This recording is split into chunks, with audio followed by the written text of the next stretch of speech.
Hi students, now in this video lecture we will go ahead with the fourth colligative property, which is osmotic pressure, right? So before we go ahead with osmotic pressure, we will first clear our concept of osmosis and diffusion, which we have done in our previous classes also. So we have some simple experiments, right, for osmosis and diffusion.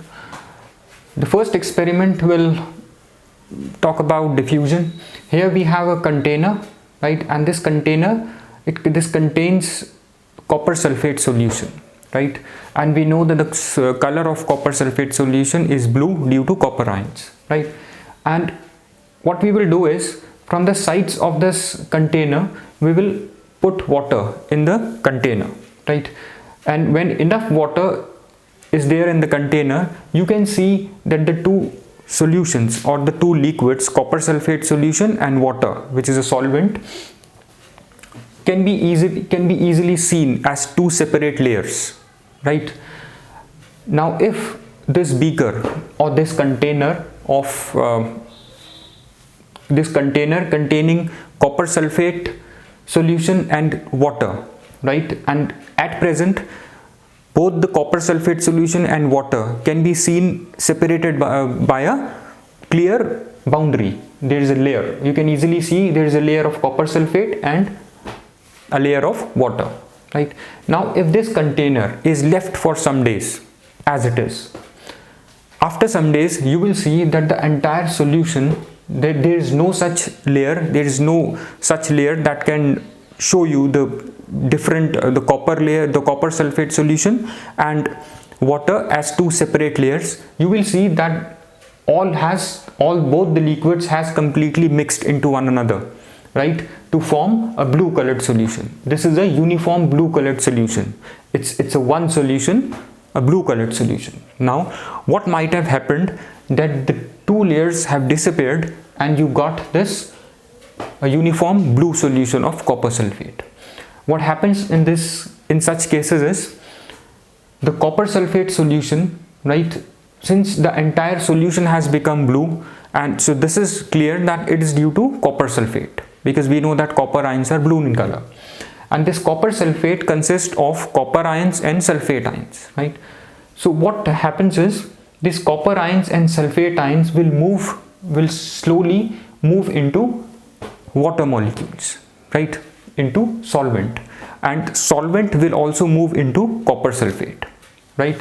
So they slowly mix up, right, to form this homogeneous mixture, right, which is of one color and is uniformly same throughout.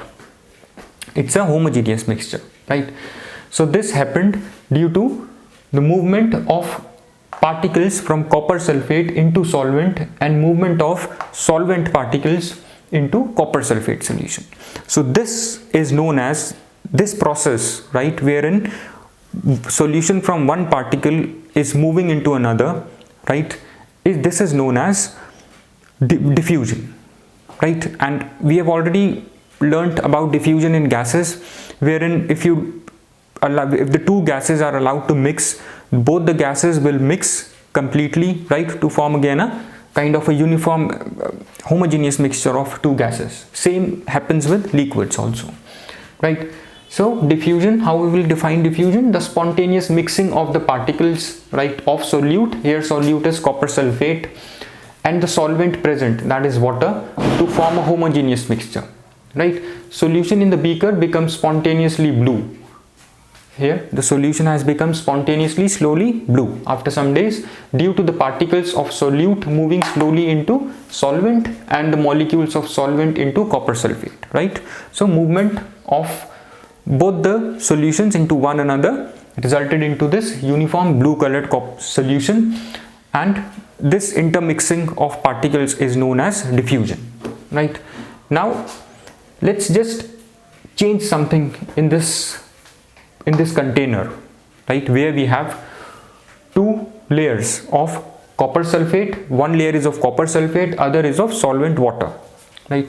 Now let's take another container, right, and we divide this container into two sections, into two compartments, using a semi-permeable membrane, right.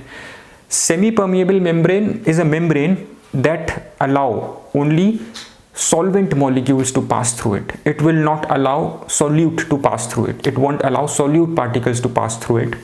And for example, if we have a sodium chloride solution, right, and if it tries to pass through the semi-permeable membrane, so only water molecules or water would be able to pass through the semi-permeable membrane, right? The salt, that is sodium chloride, would not pass through the semi-permeable membrane. So we say that semi-permeable membrane only allows water to pass through it, or only solvent to pass through it, not the solute particles, right? And these semi-permeable membranes can be of animal origin or plant origin. And this semi-permeable membrane in animals and plants are just beneath their skin, right, beneath their outer layer of skin, right? And we can make these semi-permeable membranes artificially also, like a solution of like copper ferricyanide, right, and various precipitates. And to make these semi-permeable membranes, the precipitate that gets formed, right, needs to be supported on some material, right? Like we make semi-permeable membranes using porous pot, wherein the precipitate that forms get deposited on the porous pot, which is a material, and it forms a semi-permeable membrane, right? So we have two semi-permeable membranes, animal and plant origin, and artificial, which is prepared using chemicals like copper ferricyanide, right? So in this case, when the two solutions, copper sulfate solution, which is a blue colored, can be seen, and solvent, which is water or dilute sulfuric acid, is separated with a semi-permeable membrane, right? So here you will see, since we said that semi-permeable membrane only allows solvent molecules to pass through it, right?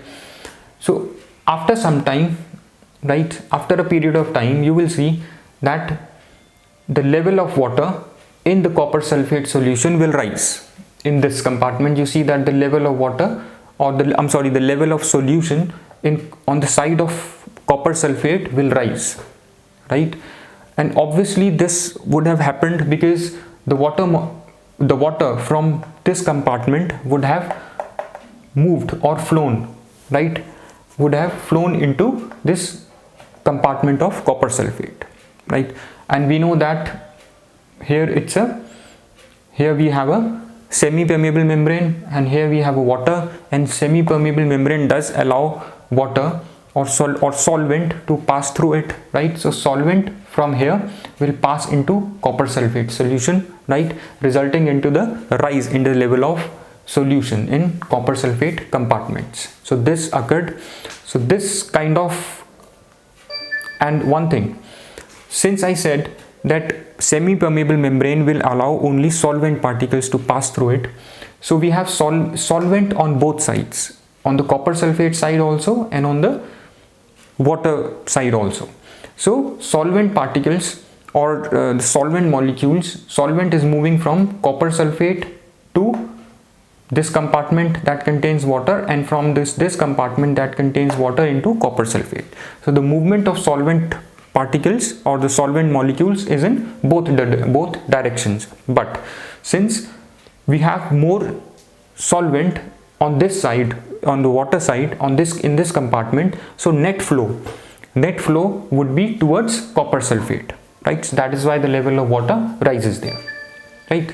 So this direction shows that solvent molecules are moving in both the directions, and this net flow means the net flow would be towards concentrated copper sulfate solution, right? That is why the level rises in the copper sulfate solution side, right? So this kind of spontaneous flow of solvent molecules, right, from solvent, right, this is a spontaneous flow. We have just left this container and the solvent molecules started moving itself from solvent to copper sulfate solution, and from copper sulfate to solvent, to this solvent side, right? So this spontaneous flow, right, of solvent through semi-permeable membrane, this kind of flow is known as osmosis, right? When the flow is through a semi-permeable membrane, this is known as osmosis. Semi-permeable membrane is important here because without it there would be no osmosis. So osmosis, how we will define the net spontaneous flow of solvent molecules from the solvent, that is from water, to the solution, copper sulfate solution, or from less concentrated solution to a more concentrated solution.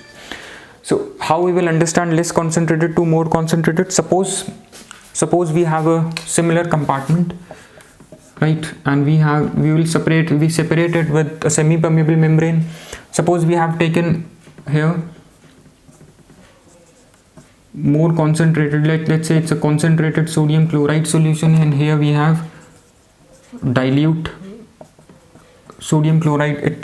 This is less concentrated, let's say less concentrated, this is more concentrated, this is less concentrated. So in this case the flow would be towards more concentrated solution, net flow, because we know, and the flow of these solvent molecules would be from less concentrated to more concentrated, and from more concentrated to less concentrated, and this movement of solvent will continue through semi-permeable membrane till both the side of the solution will acquire the same concentration, right? By the movement of solvent molecules through semi-permeable membrane, both sides of the solution will acquire same concentration, right? So that's why we say, similarly, if a concentrated solution is separated from a dilute solution by a semi-permeable membrane, there is a net flow of solvent from dilute to concentrated solution. So like in this case, so here also the net flow would be from less concentrated to more concentrated solution, right? And at one time both will acquire the same concentration, since movement is from in both the directions, right? The net flow is from dilute to concentrated solution through semi-permeable membrane till concentration on both sides become equal, right, on both the sides. So this is your osmosis, right? Osmosis is when the two compartments, or when there is flow of solvent or water from less concentrated, that is from dilute side, from less concentrated towards more concentrated. The net flow of solvent molecules would always be from less concentrated towards more concentrated, right? And this, we have this importance of osmosis in our life also, in human life also. We know that the cells of our body, the animals and plants are made up of cells, right? And these cells contain fluid, right, inside it, which is known as cell sap, and the cell wall contains the cell wall of the cells contains membrane known as this cell membrane. The cell wall contains a membrane which is a semi-permeable membrane, right? So suppose if this cell comes in contact with a concentrated solution, right, if this cell comes in contact with a concentrated solution, that is outside of this cell there is a concentrated solution. So if we apply the same concept here, the cell sap, that is the fluid that is inside the cell, will move out of the cell, right? It will move out of the cell, right? And this will result into what is known as, we call it as plasmolysis, right? Wherein the cell sap or the fluid from inside the cell will move towards the outside of the cell, and this is known as plasmolysis or crenation, right? Plasmolysis or crenation of cell. Similarly, if this same cell, right, which contains a cell sap, if it comes in contact with a dilute solution means that contains more solvent molecules, right, or that contains more solvent. Here it contains less solvent concentrated, right? So inside the cell we have more solvent molecules compared to outside, right? So as per osmosis, the movement would be from less concentrated solution towards more concentrated solution. That is why this cell, right, this cell, the shrinkage of this, it resulted into kind of shrinkage of this cell, because water came out of the cell, right? Because inside we have dilute solution and outside we have concentrated solution. So water moved out from less concentrated, which is inside, towards more concentrated, which is outside. Now if this cell, similar cell, if this comes in contact with a solution, with a dilute solution, right, so now what will happen again? We know that the outer cell or the outer wall of the cell contains a membrane which is semi-permeable membrane, right? And outside we have a dilute solution compared to the inside of the cell, right, which also contains a fluid. So in this case, in the second case, the movement of solvent would be inside the cell, right? Because outside we have a dilute solution, and movement of solvent would always be from low concentration to high concentration. So here the solvent or the water would move inside the cell, right, resulting into the rupture of the cell. Because when solvent will move inside the cell, it will create a pressure inside the cell. That pressure is known as turgor, right?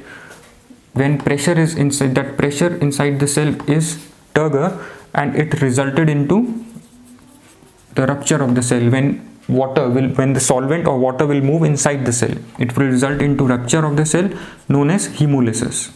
This is known as hemolysis, right? So this occurs due to osmosis, right? And what is the semi-permeable membrane here? The membrane which is in the outside of the cell wall, which is in the part of the cell wall. Now similarly, we have this simple experiment, a similar kind of experiment, wherein we have this egg, right? First this egg is placed in water, and the second egg is placed in sodium chloride solution, right? So what will happen? Again, osmosis will take place, but before putting it in the water and the sodium chloride solution, we will remove the outer layer of this egg, outer layer of these eggs, by dissolving these eggs, or if you put these eggs in dilute hydrochloric acid, right, if you put these eggs in hydrochloric acid, it will remove the outer layer of eggs, right? So when it will remove the outer layer of egg, the layer that we get after the outer layer, once the outer layer is removed, the layer which is under it is a semi-permeable membrane, right? So now egg has a semi-permeable membrane. When you place it in water, in solvent, we have, this is water, right, which is a dilute solution, right, outside this egg. So what will happen? The water will move from less concentrated to more concentrated side, right? That is, the water will move inside the egg, right? It will move inside the egg, since egg is placed in a dilute solution, in water solution. So